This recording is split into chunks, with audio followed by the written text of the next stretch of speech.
Utah may be known for its red canyons, snow-capped mountains, and peaceful temples. But behind that beauty lies a darker side filled with chilling ghost stories. Many of these sites hold tragic stories of love, loss, and untimely death, which continue to echo through the years. Let's explore some of the most haunted places in Utah, where the line between the living and the dead seems to blur. Number 1. The Peery Hotel stands as a beautiful old building, opened in 1910 and registered as a historic hotel in Salt Lake City. Its long history, with many guests over decades, has also given rise to rumors and stories about hauntings, and many who stayed or worked there say the past might not have remained buried. Some guests describe hearing a woman moaning softly in the hallways or inside the elevator late at night. This moaning woman, sometimes called Moaning Molly, is one of the most often told ghost stories tied to the hotel. On multiple occasions, people say the elevator moved between floors by itself, or even opened on a floor with no one inside, as if someone invisible was calling it. On nights when guests pass through deserted corridors or stand quietly in their rooms, unexpected cold spots, flickering lights, or the faint scent of perfume are sometimes experienced, though no one else is nearby. A more unsettling story involves a tall, dark figure, a man in an old-style hat or coat, seen standing in doorways, windows, or at the edge of a room before vanishing when approached. Some guests claim they felt watched, or that an unseen presence lingered nearby even when the corridor was empty. For certain visitors, the eerie atmosphere becomes too strong, objects shifting slightly, a soft whisper in a quiet room, or a feeling of someone brushing past them even though no person is there. For those who stay overnight or walk its empty halls after midnight, Peery Hotel may not just be a hotel. It becomes a place where past lives. Number 2. The deep valleys, steep cliffs, and old cabins of Logan Canyon in Utah draw many visitors. But for some, the canyon holds more than scenic beauty. Over the years, locals and ghost story lovers have whispered about strange and terrifying events that give Logan Canyon a haunted reputation. Much of the lore centers not only on the forest and mountains, but on a specific area inside the canyon, St. Anne's Retreat, also called the Nunnery. One of the oldest legends says the retreat was once home to nuns who allegedly hid tragic secrets. Some versions claim that pregnant nuns were forced to drown their babies in the swimming pool, or that newborns and their mothers died there under dark circumstances. People who come at night say they hear cold cries or the sound of children wailing near the empty pool. Another story involves a ghostly witch known as Witch Akeda. According to legend, she was a woman living alone in the canyon who died violently. Some accounts say she was attacked by burglars. Others tell an even darker version. Locals say that if you visit certain spots in the canyon, especially near old ruins or off-road pullouts, and call her name, you might see flickering lights or glowing red eyes in the darkness. Many hikers and campers also report strange feelings while traveling through Logan Canyon or hiking near Wind Cave, nicknamed Witch's Castle. On dark nights, some say they hear low moans or howling winds that sound almost like crying voices, even when the air is still. Others claim to see flickering lights coming from cave walls, lights that vanish when approached.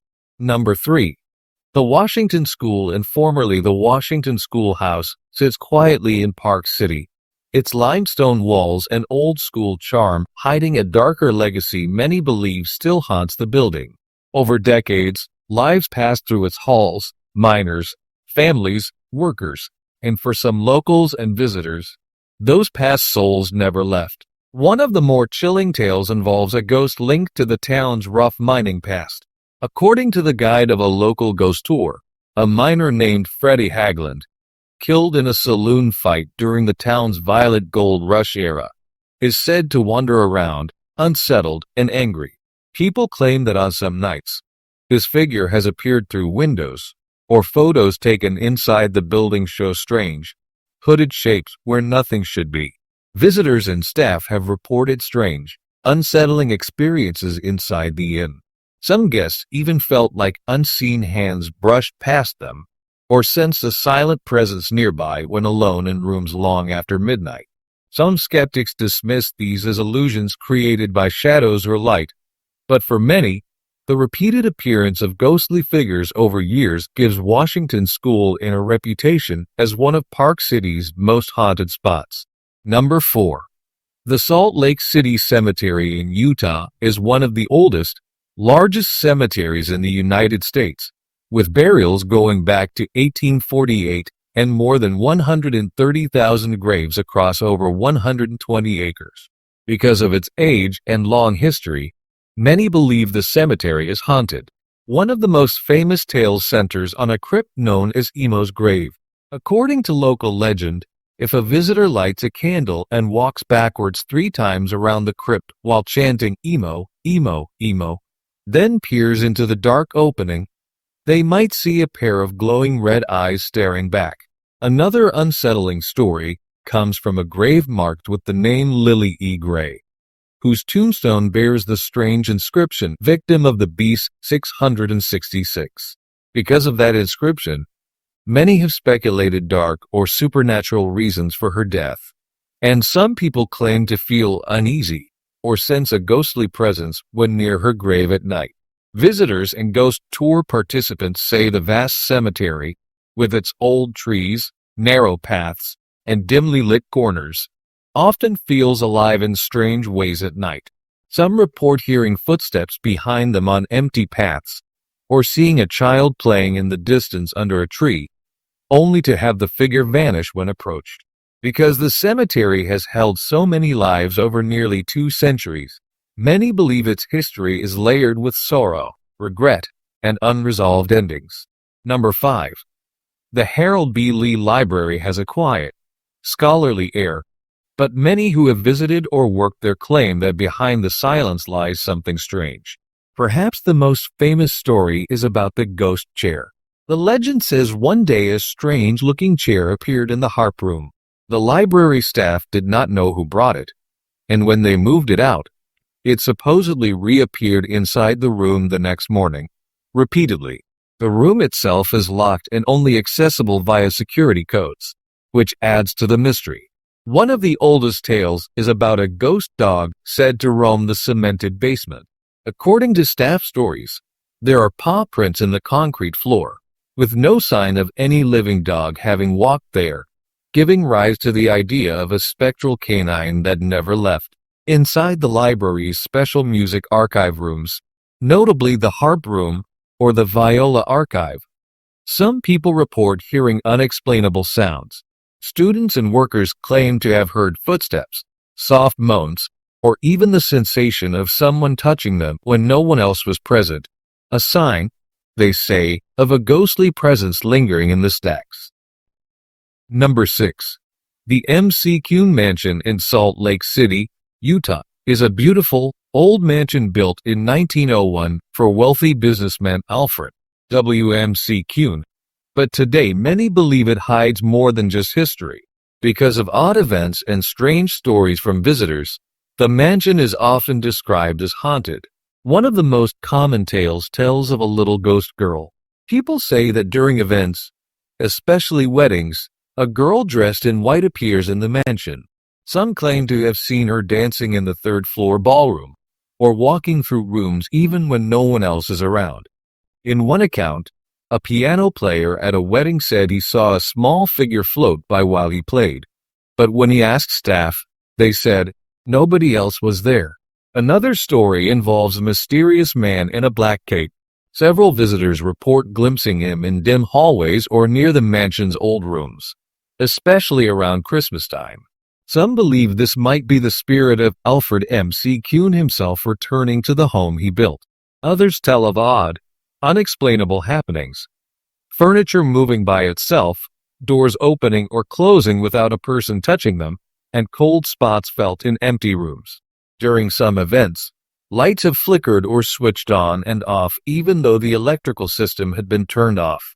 In particular, music, like organ or drawing room tunes, is sometimes heard echoing late at night, even when the mansion is empty. Number 7.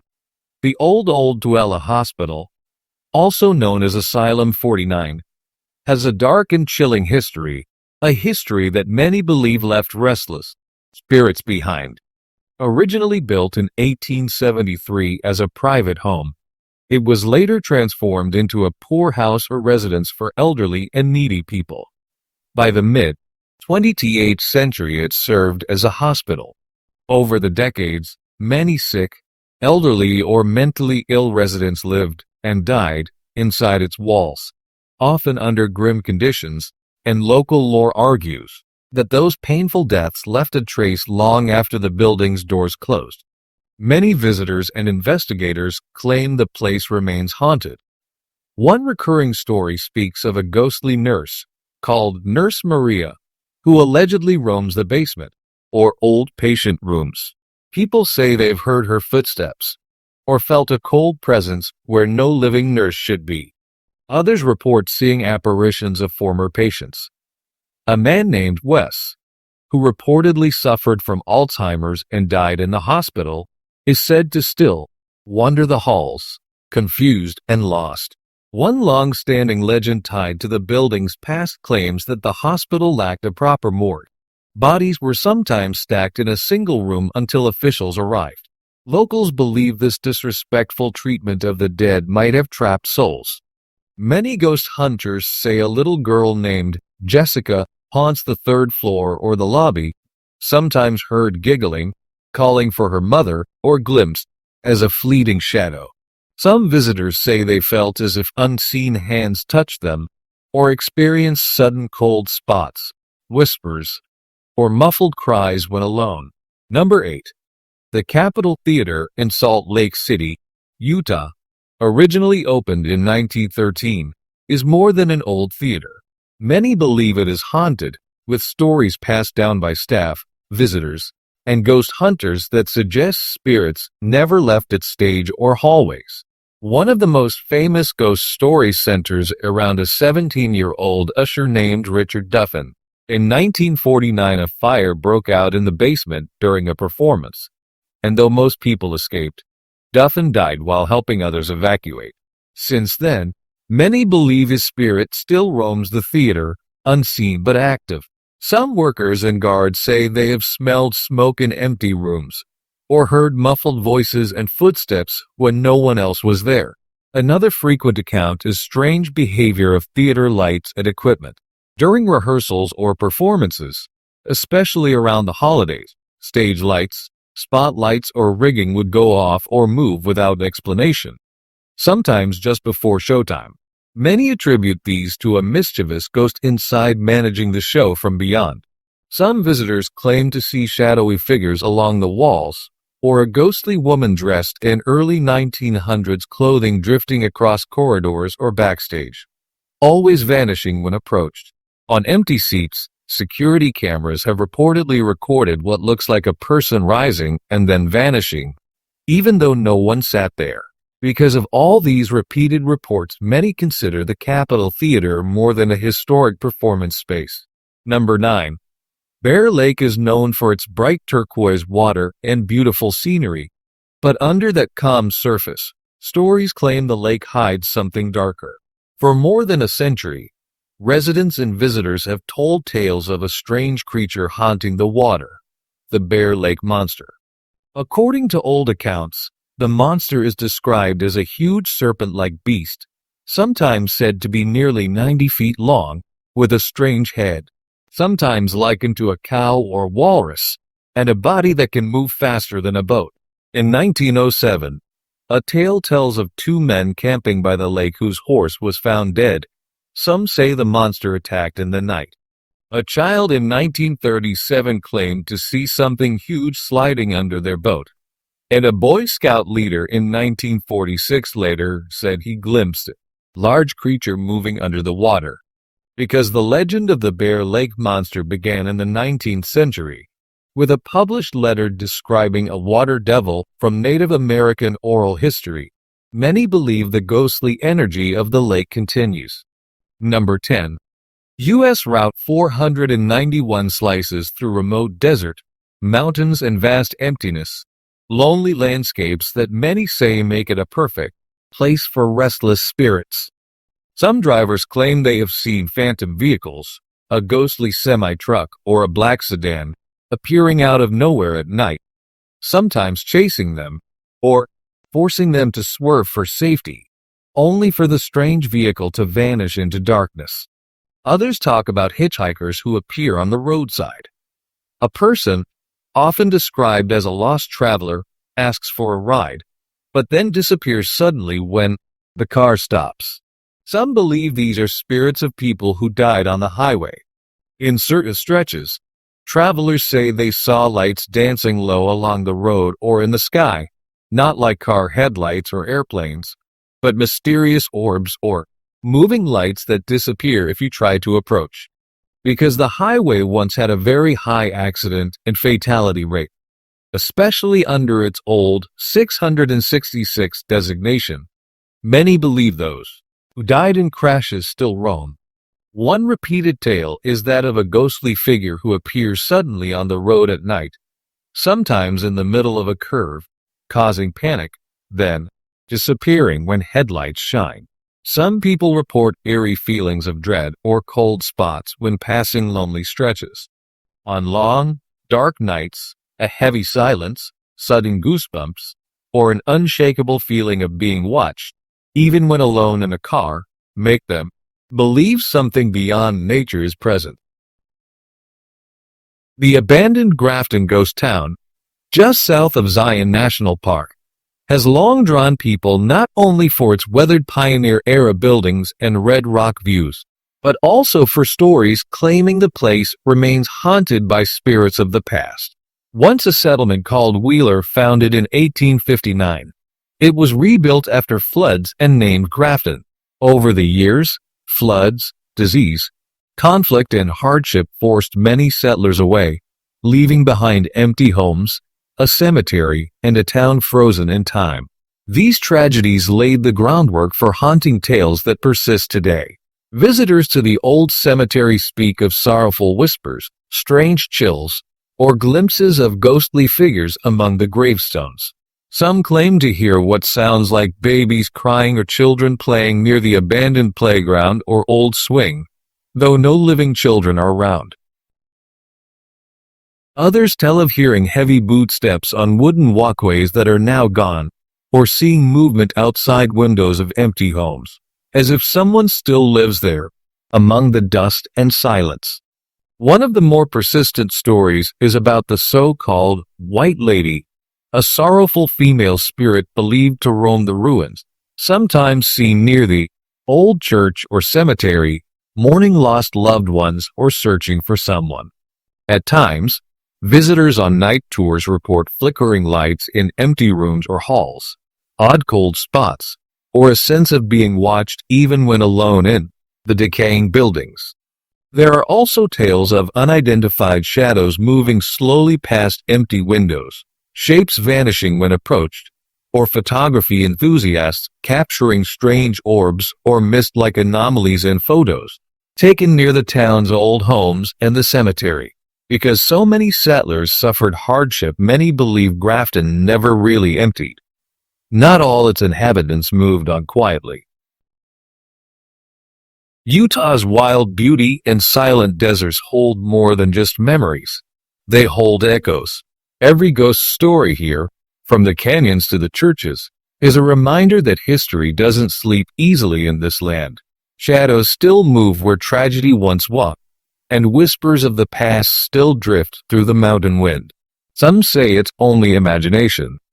Others aren't so sure. Thank you for exploring these haunted corners of Utah with us. Whether you came for history or for chills, one thing's certain: the Beehive State keeps its ghosts close.